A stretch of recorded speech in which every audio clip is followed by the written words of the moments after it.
Guys, welcome back sa ating channel. Ngayon ay gagawa tayo ng ating panel gauge ulit. Pero yung inner naman niya ang gagawin natin. So ito yung gauge natin. Yan, yung pinilit natin dati. Merong hindi gumagana dyan.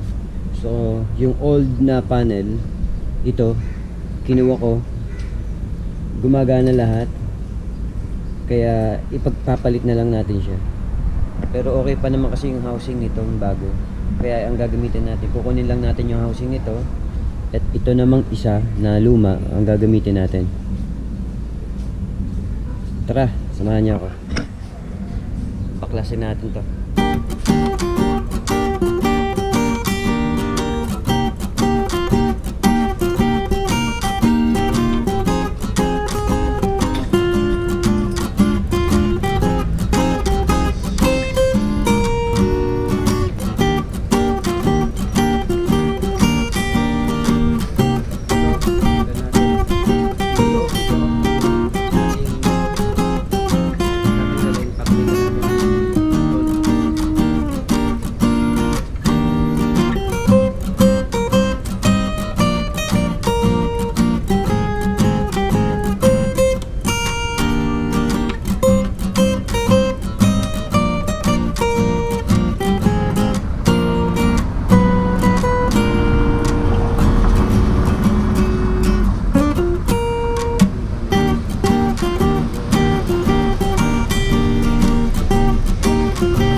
Gumagana na siya. So yung housing lang ang kukunin natin. Gamitin natin dyan.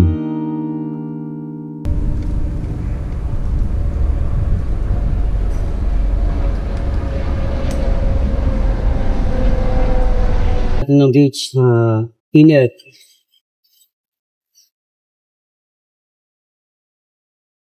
Then, low, plus.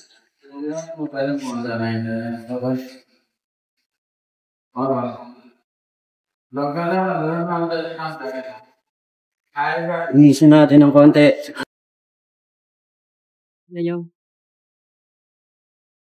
Ito yung bago eh. Pero meron hindi nagpa-function dito.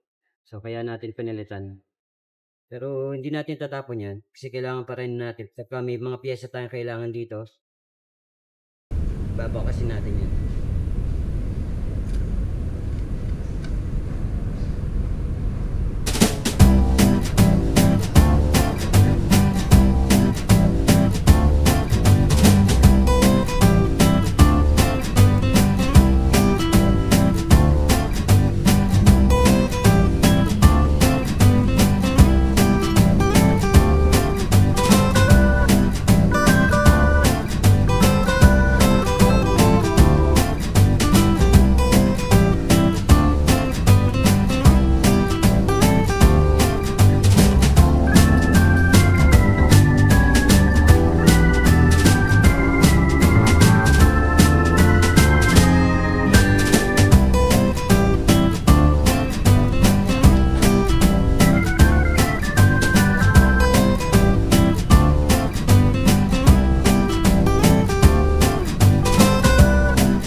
So, okay na ulit yung ating motor.